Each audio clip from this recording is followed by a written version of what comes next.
Hello dear students, ये example 1 है from class 9th chapter lines and angles, जो कि चैप्टर 6 है। और इस एग्जाम्पल में हमने ये फिगर गिवन है। ये दो लाइन है पी क्यू आर एस, ये दोनों एक दूसरे को इंटरसेक्ट करती हैं एट पॉइंट ओ।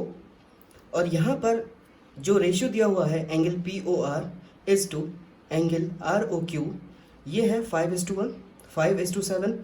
हमें सारे के सारे एंगल जो है मालूम करना है, ठीक है।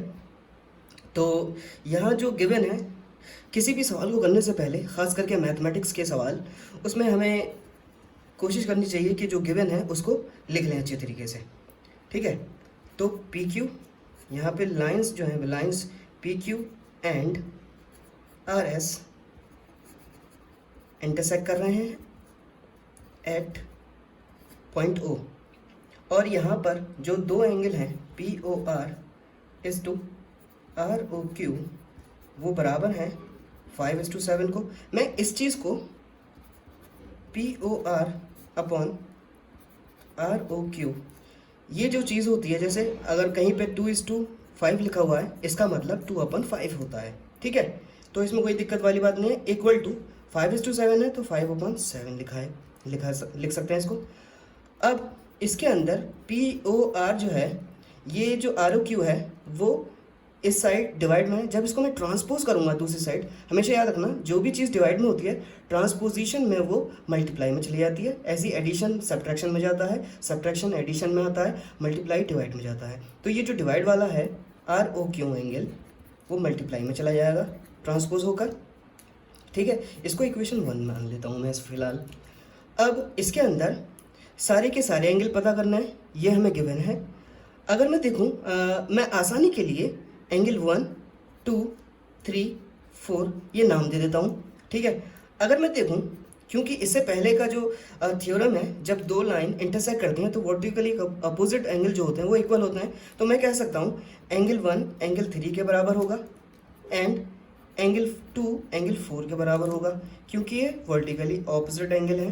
तो ये शॉर्टकट में ऐसे लिख सकते हैं। इसके बाद एंगल 1 एंगल 2, क्योंकि ये दोनों एंगल मिलकर, एडजेसेंट एंगल मिलकर जब लाइन बनाते हैं स्ट्रेट लाइन, तो उनका सम जो होता है 180 के बराबर होता है। ऐसा क्यों होता है? क्योंकि ये लीनियर पेयर बना रहे हैं, ठीक है। तो अब इसके अंदर क्या है, ये जो पी ओ आर है, यानी पी ओ आर, ये एंगल 1 के बराबर है। तो क्या मैं एंगल 1 को पी ओ आर लिख सकता हूँ, ठीक है।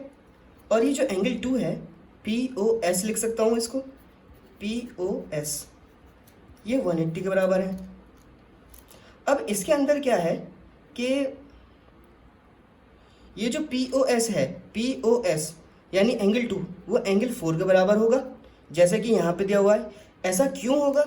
क्योंकि एंगल 2 एंगल 4 ये वर्टिकली अपोजिट एंगल है, ठीक है। तो वर्टिकली अपोजिट एंगल है और ये उसके बराबर है। एंगल 2 को मैंने एंगल 2 जो है पी ओ एस के बराबर है, और पी ओ एस जो है एंगल 4 के बराबर है, और एंगल 4 जो है आर ओ क्यू के बराबर होगा। तो क्या मैं इस पी ओ आर के जरिए की जगह पर मैं 5/7 आर ओ क्यू लिख सकता हूँ, यानी पी ओ आर जो है किसके बराबर है? यहाँ पर जो गिवन दिया हुआ था उससे मैंने ये इक्वेशन बना ली थी। तो मैं लिख सकता हूँ पी ओ आर की जगह पे 5/7 इंटू आर ओ क्यू। इसी तरीके से ये जो पी ओ एस है, इसके जगह पे मैं लिख सकता हूँ R O Q equal to 180, ठीक है। तो अब क्या है, यहाँ पर जब भी लाइक टर्म्स होते हैं तो वो क्या होता है, लाइक टर्म्स ऐड हो जाते हैं। ये जो 5 जो है इसके साथ मल्टीप्लाई में है, तो ये कुछ इस तरीके से लिखा जा सकता है, divide by 7 plus R O Q equal to 180 degree, ठीक है। अब इसके बाद क्या है कि यहाँ ये कुछ ऐसी कंडीशन हो गई हो, मैं बता रहा हूँ कैसी कंडीशन है ये। 5/7 प्लस 1 ये कुछ इस तरीके से होगा। और ये कैसे सॉल्व होता है? एलसीएम लेकर सॉल्व होता है, ठीक है। वही चीज़ मैं यहाँ पे करूँगा। तो इसको मैं थोड़ा यहाँ कर लेता हूँ, जगह अवेलेबल नहीं है। तो जिसके नीचे कुछ नहीं होता है उसके नीचे 1 होता है, और 7 और 1 का एलसीएम लेने पर हमारे पास 7 ही आएगा। और इस 7 को मैं जब 7 से डिवाइड करूँगा तो 1 आएगा, और 1 को मैं ऊपर से तो जब भी हमारे पास एलसीएम होता है ऐसे सवालों को करने के लिए हम डिनोमिनेटर से डिवाइड करते हैं, जो रिजल्ट आता है उसको न्यूमरेटर से मल्टीप्लाई करते हैं। तो 7 को 7 से डिवाइड करने पे 1 आया, और 1 को मैं 5 से मल्टीप्लाई करूँगा तो 5 1 से 5 ही रहेगा। तो यहाँ पे न्यूमरेटर में हमारे पास 5 एंगल ROQ है, ठीक है। फिर इन दोनों के बीच में जो सिंबल है यानी प्लस लगा दिया जाएगा। अब मैं 7 को 1 से डिवाइड करूँगा, ये जो 7 है एलसीएम वाला उसको 1 से डिवाइड करूँगा, तो 7 को 1 से डिवाइड करते हैं तो 7 आएगा, और 7 ऊपर से मल्टीप्लाई हो जाएगा, यानी यहाँ पे लिखा जाएगा 7 ROQ इक्वल टू 180, ठीक है। अब इसके बाद जो है ये दोनों क्या है, लाइक टर्म्स हैं। ये ऐसा समझिए कि 5x प्लस 7x ये दोनों लाइक टर्म्स हैं, तो ये दोनों ऐड हो सकते हैं, तो 12x लिखा जा सकता है। इसी तरीके से इन दोनों को ऐड कर लिया जाएगा, क्योंकि ये हैं लाइक टर्म्स और लाइक टर्म्स ऐड किए जा सकते हैं, तो ये इस तरीके से ऐड हो जाएंगे। अब यहाँ पर क्या है, इसको सॉल्व करने के लिए ये जो डिवाइड में 7 है, जब ये ट्रांसपोज होगा तो ये इधर की तरफ जाकर मल्टीप्लाई हो जाएगा, और ये जो 12 RO की साथ में है ये मल्टीप्लाई में है, तो मल्टीप्लिकेशन में जो भी चीज़ होती है ट्रांसपोजिशन में वो डिवाइड में चली जाती है। अब मैं इसको डिवाइड कर सकता हूँ, इसको सॉल्व कर सकता हूँ, तो मैं डिवाइड कर लेता हूँ इसको। 12 6 2 ज़ा 92 ज़ा 3 2 ज़ा 45 15, तो ROQ जो है वो आ जाएगा 15 इंटू 7 जो कि है 135,